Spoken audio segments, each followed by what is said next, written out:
നമസ്കാരം. GHSS മേഴത്തൂർ സ്കൂളിലെ 6ാം class വിദ്യാർത്ഥിനികളാണ് ഞങ്ങൾ. സ്കൂൾ ഇന്നോവേഷൻ മാരത്തോണിന്റെ ഭാഗമായി ഞങ്ങൾ ചെയ്ത സംഭവമാണ് ഞങ്ങൾ ഇവിടെ കാണിക്കുന്നത്. ഗുണമേന്മയുള്ള വിദ്യാഭ്യാസം.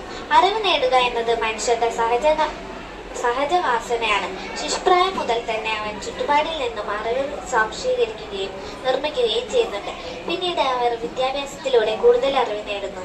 വിദ്യാഭ്യാസം നേടുക എന്നത് എല്ലാവരുടെയും അവകാശമാണ്. ഭരണഘടന വിദ്യാഭ്യാസത്തെ മൗലികാവകാശങ്ങളുടെ പട്ടികയിൽ ഉൾപ്പെടുത്തിയിട്ടുണ്ട്. മാത്രമല്ല 2002 86ാം ഭരണഘടനാ ഭേദഗതി പ്രകാരം വിദ്യാഭ്യാസത്തിനുള്ള അവകാശത്തെ അനുച്ഛേദം 21A ഉൾപ്പെടുത്തിയിട്ടുണ്ട്. പ്രായഭേദമന്യേ എല്ലാവർക്കും വിദ്യാഭ്യാസം ലഭിക്കേണ്ടത് മൗലിക അവകാശമായി മാറിയിരിക്കുന്ന സാഹചര്യത്തിൽ അതിനുവേണ്ടിയുള്ള പ്രവർത്തനങ്ങൾ ഏറ്റവും ചെറിയ ഘടകമായ ഗ്രാമങ്ങളിൽ നിന്ന് തന്നെ തുടങ്ങേണ്ടിയിരിക്കുന്നു.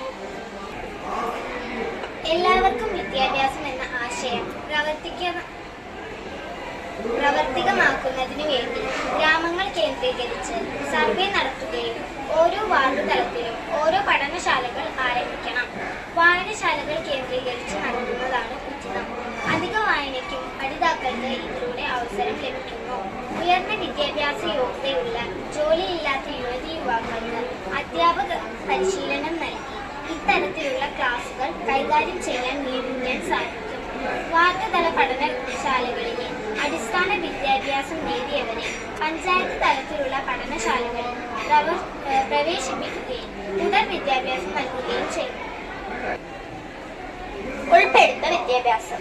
ഉൾപ്പെടുത്ത വിദ്യാഭ്യാസം എന്നത് എല്ലാ കുട്ടികളെയും അവരുടെ വ്യത്യസ്തതകൾക്കിടയിലും ഒരേ ക്ലാസ് മുറിയിൽ പഠിക്കാൻ അനുവദിക്കുന്ന ഒരു വിദ്യാഭ്യാസ സമ്പ്രദായമാണ് ഇത്.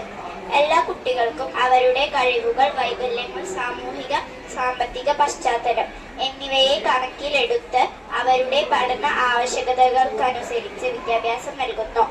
ഇത്തരത്തിലുള്ള കുട്ടികളെ കണ്ടെത്തി അവരെ പൊതുവിദ്യാലയങ്ങളിൽ ചേർത്ത് മറ്റു കുട്ടികളുമായി ഇടപഴകി എല്ലാ കുട്ടികളിലും ഉള്ള നിരവധിയായ കഴിവുകൾ കണ്ടെത്തി പ്രോത്സാഹിപ്പിക്കുന്നതിനും അതിനനുസരിച്ച് വളരാനുള്ള അവസരങ്ങൾ നൽകുകയും ചെയ്യുന്നു.